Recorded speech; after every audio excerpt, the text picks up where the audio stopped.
La economía de Canadá se contrajo en los 2 primeros trimestres de este año. Sin embargo, la semana pasada se publicaron datos positivos de exportaciones y empleo, dando a los analistas razones para creer que el Banco de Canadá mantendrá las tasas de interés sin cambios, tal como de hecho sucedió. Mi invitado es Andrew Granham, de CIBC World Markets en Toronto. Andrew, ¿hubo alguna sorpresa? En verdad, no vimos en la declaración casi ninguna sorpresa. Me pareció muy equilibrada. Ellos señalaron algunas tendencias positivas de la economía estadounidense, específicamente que parte de la fuerza de la economía estadounidense ahora está impulsada por sectores que son muy importantes para las exportaciones canadienses.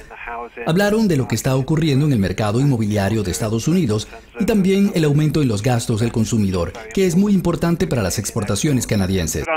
Por otro lado, también señalaron los riesgos a la baja procedentes de China y de otros mercados emergentes y el efecto de contagio que eso puede tener o que ya está teniendo en las exportaciones y en los precios de commodities. Es una declaración equilibrada y una declaración que sugiere que en este momento el Banco de Canadá está dispuesto a mantener las tasas de interés. En julio, el Banco Central predijo que el PIB se recuperará en el tercer trimestre y crecerá a un ritmo anualizado de 1,5%. ¿Comparte usted esa opinión? ¿Cuáles son los principales motores de la economía de aquí en adelante? El tercer trimestre puede quedar incluso por encima de su expectativa anterior de 1,5%. Nuestra predicción está más cerca de 3% de crecimiento anualizado para el tercer trimestre. Ya hemos visto que debido a las cifras del PIB de junio, el segundo trimestre terminó muy fuerte y factores temporales impulsarán el crecimiento en el tercer trimestre.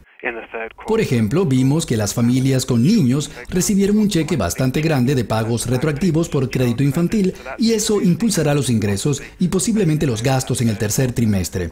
También vimos a principios de este año que hubo algunos casos de cierre de fábricas del sector manufacturero para reequipamiento y parece que están volviendo a trabajar. Y en junio y julio vimos el crecimiento de la producción industrial y eso se mantendrá en el tercer trimestre.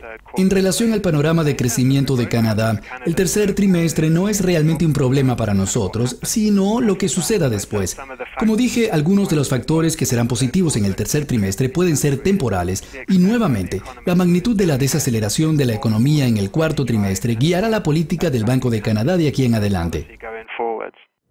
¿El dólar canadiense se vio afectado de alguna manera antes de la decisión de la tasa de interés? ¿Cuál es su perspectiva para el par dólar estadounidense, dólar canadiense en los próximos 3 meses? El dólar canadiense se fortaleció un poco, al menos inmediatamente después de la declaración.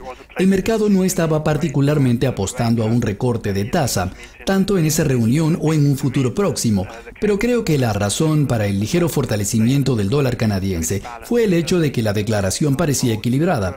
Parece que el banco mantendrá la tasa por un tiempo, al menos hasta principios del próximo año, hasta que comencemos a ver algunos datos del cuarto trimestre y, como dije, serán el factor principal. Eso no significa necesariamente que no habrá mayor presión a la baja sobre el dólar canadiense en el corto plazo.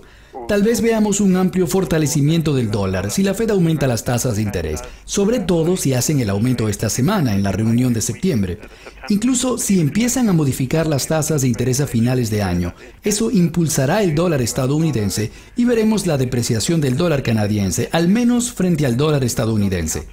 También hay incertidumbres procedentes de las elecciones en Canadá.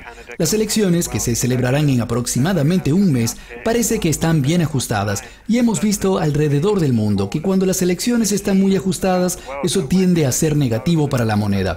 Vimos que este año eso ocurrió con la libra y las elecciones del Reino Unido y este año eso también puede pesar sobre el dólar canadiense. Nuestra predicción para el par dólar estadounidense-dólar canadiense en los próximos 3 meses es que aumente a 1,36 o a la inversa, cerca de 0,74 dólares canadienses.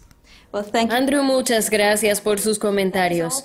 Nuestra entrevista ha concluido, pero volveremos mañana con más noticias proporcionadas por el equipo de Dukascopy TV.